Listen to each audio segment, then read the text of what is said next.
یہ مذہب ہے، مسجدیں ہیں، حج ہے اور عمرے ہیں، یہ مذہب ہے۔ دین کہاں ہے؟ اللہ کا نظام کہاں ہے؟ دین حق کہاں ہے؟ وہ نظام عدل کہاں ہے؟ وہ نظام سیاست کہاں ہے؟ وہ قانون شریعت کہاں ہے؟ آپ کی ساری معیشت سود کے اوپر ہے، اور سود سے زیادہ بڑا گھناؤنا جرم کوئی نہیں، سود سے زیادہ بڑا گھناؤنا گناہ کوئی نہیں، جس کے بارے میں حضور نے فرمایا الربا 70 جزءا یا خوباً، 2 حدیثیں ہیں یہ، ربا کے 70 حصے ہیں، یہ 70 گناہ ہیں، 70 گناہ ہیں، جن میں چھوٹے بھی ہیں بڑے بھی ہیں، 70 گناہ۔ ایسا رہا ان میں سب سے چھوٹا اس کے مساوی ہے ان ينكح الرجل امہ، کہ کوئی شخص اپنی ماں سے زنا کرے۔ سنن ابی داؤد کی روایت ہے، سن لیجیے، پڑھ لیجیے۔ سارا نظام آپ کا کہاں ہے؟ تجارت ہو تو اس پر ہے، زراعت ہو تو اس پر ہے، بیج لیا تھا تو سودی قرضے پہ لیا تھا، اس کے بعد جو اس کے لیے کھاد خریدی تھی سودی قرضے پہ خریدی تھی، پیسٹی سائڈز خریدے تھے سودی قرضے پہ خریدے تھے، اس کے بعد اگر کوئی ہارویسٹر لیا ہے، کوئی اور لیا، ٹریکٹر لیا تو سودی قرض، سود، ہر دانہ گندم میں سود ہے۔ کوئی شخص بچا ہوا نہ، میں بچا ہوا نہ بچے ہوئے، کوئی بچا ہوا نہیں۔ سارا کاروبار، ساری سبز و حرفت، ساری حکومت، پوری حکومت، پوری قوم سود کے اندر جکڑی ہوئی، ایک ایک شخص۔ کہاں ہے اسلام؟ آپ میری بات سمجھ لیجئے، اسلام کے 2 حصے کر لیجئے، اسلام بطور مذہب، اسلام بطور دین۔ اور یہ تو آپ قرآن پڑھتے ہیں، پورے قرآن میں مذہب کا لفظ تو آیا ہی نہیں ہے، حدیث کے ذخیرے میں بھی میری امکان، میرے معلومات کی حد تک کہیں نہیں ہے۔ یہ مذہب تو ہمارے یہاں استعمال ہوتا تھا فقہوں کے لیے، مذہب حنفی، مذہب مالکی، مذہب شافعی، مذہب حنبلی، اب ایک مذہب سلفی اہل حدیث حضرات کا ہو گیا ہے، مذہب ظاہری، بعد مذہب جعفری، یہ فقہوں کے لیے تھا۔ مذہب کیا ہے؟ مذہب کا نام 3 چیزوں کا مجموعہ مذہب ہے، کچھ عقائد، کچھ عبادات، کچھ رسومات۔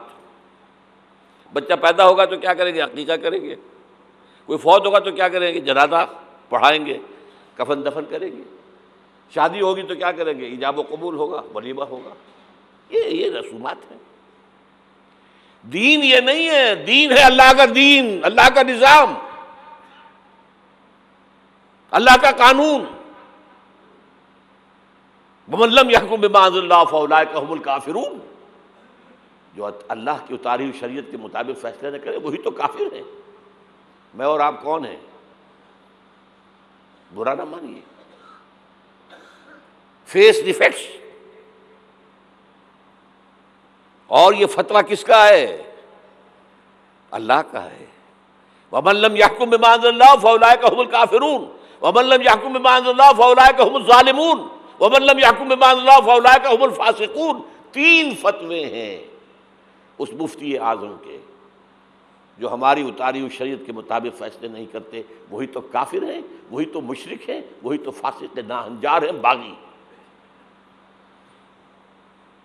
یہ ہے امت مسلمہ کا حال۔ اب سعودی عرب ذرا پیچھے پیچھے چل رہا تھا، اب آگے بڑھ رہا ہے۔ اب مخلوط تعلیم کی یونیورسٹی وہاں قائم کر دی گئی ہے۔ شاہ عبداللہ صاحب جو ہے بش سے NOC لے کر آئے ہیں تو اسے بادشاہ مانا گیا ہے۔ امریکہ کے غلام بکے ہوئے، سولڈ، اور وہی کیا سب سارے کے سارے ہمارا وہ شخص خبیث جو ہمیں اس جنگ میں امریکہ کا جو ہے اعلی کار بنا کر دفع ہو گیا یہاں سے، اور اس کے نتیجے میں آج ہمارے ہاں ساری بدامنی ہے۔ یہ کیوں ہو رہا ہے؟ جنگ تو امریکہ کی ہے۔ آج ہمیں باور کرا دیا گیا ہماری جنگ ہے، یہ امریکہ کی سب سے بڑی کامیابی ہے۔ ہماری جنگ کیسے ہے بھائی؟ یہ جنگ 2001 میں شروع ہوئی تھی، سب سے پہلے حملہ افغانستان میں کیا گیا تھا، ہم سے مدد مانگی تھی کہ ہماری مدد نہیں کرو گے تو ہمارے دشمن ہو، تو جنگ ان کی تھی کہ ہماری تھی؟ ہماری جنگ ہوتی تو ہم مدد مانگتے کسی سے۔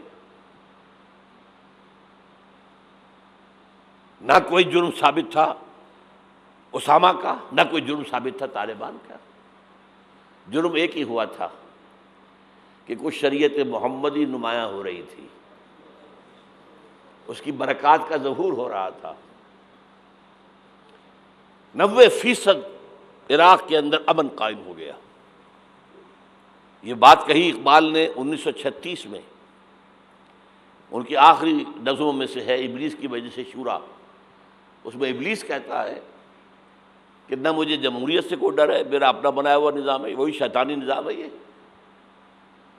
ہم نے خود شاہی کو پہنایا جمہوری لباس، جب ذرا آدم ہوا ہے خود شناس و خود نگر۔ نہ اشتراکیت سے مجھے کوئی ڈر ہے، کب ڈرا سکتے ہیں مجھ کو اشتراکی کوچہ گرد؟ یہ پریشان روزگار آشفتہ بغض آشفتہ ہوں ہے، اگر کوئی ڈر خطر مجھ کو تو اس امت سے ہے، اس کی خاکستر میں ہے اب تک شرار آرزو۔ اس کے انگارے اوپر سے اس کے اوپر راکھ آ گئی ہے، نظر نہیں آ رہا، اندر آگ دہک رہی ہے، ان کے دلوں کے اندر آگ دہک رہی ہے۔ عصر حاضر کے تقاضاؤں سے ہے، لیکن یہ خوف ہو نہ جائے آشکارا شر پیغمبر کہیں، وہ شر پیغمبر ابھر کر افغانستان میں سامنے آ رہا تھا۔ Billions and billions of dollars جو ہے امریکہ دیتا ہے، افغانستان میں افیون کی کاشت بند نہیں ہوتی، اور ملا عمر کا ایک حکم اور کاشت زیرو ہو گئی۔ انہوں نے کہا یہ تو ہمارے لیے انتہائی بڑا خطرہ ہے، یہ نظام اگر ظاہر ہو گیا دنیا پر، اگر یہ ابھی کلی ہے کھل گئی پھول بن گئی تو کیا ہوگا؟ یہ شیطنت ختم ہو جائے گی۔ اس لیے تہس نہس کیا افغانستان۔ وہ جنگ ہے۔ اب وہاں سے جو لوگ بھاگ کر آ گئے تھے ہمارے قبائلی علاقوں میں آ کر آباد ہو گئے، کیونکہ خود امریکہ لے کر آیا تھا انہیں۔ جب روسیہ کے خلاف جنگ ہو رہی تھی تو جہاد جہاد جہاد کا غلغلہ بلند کر کے، یہ اسامہ ابن لادن خود امریکہ کا ایجنٹ تھا اس وقت، عمر عبد الرحمان امریکہ کا ایجنٹ تھا، ایک اور ایجنٹ کس کام کے لیے تھے؟ عبداللہ اعظم، یعنی وہ لے کر آ رہے تھے مسلمانوں کو، مجاہدین کو، وہ خروش کے ساتھ کام کر رہے تھے کہ یہاں اسلام آئے گا، اس جہاد کے نتیجے میں اسلامی ریاست قائم ہوگی، اسلام کا غلبہ ہو جائے گا، آؤ آؤ آؤ۔ امریکہ نے اپنا کام نکلوایا، اپنے دشمن کا تہس نہس کرایا، پھر بھاگ گیا۔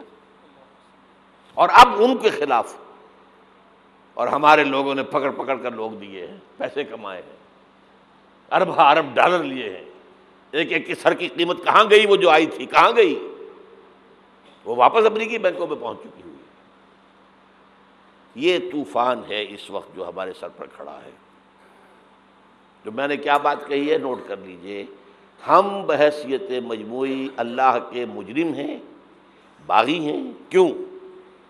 ہم نے کلونیلزم سے آزاد ہونے کے بعد، جب تک انگریز تھا ہم کہتے تھے ہم کیا کریں، ہم تو مجبور ہیں۔ کہیں فرانسیسیوں کی حکومت تھی، کہیں ولندیزیوں کی تھی، کہیں ہسپانویوں کی تھی، کہیں اطالویوں کی تھی، کیا کریں؟ جب وہ سارا پردہ ہٹا دیا، کسی ملک نے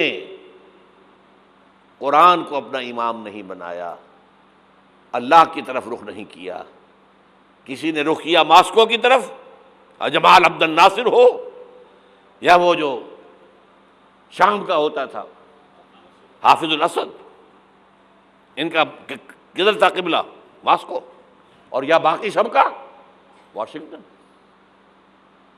ہم مجرم ہیں۔ اب ان مجرموں میں بھی ایک ذرا تجزیہ کرنا پڑے گا، کون زیادہ بڑا مجرم ہے۔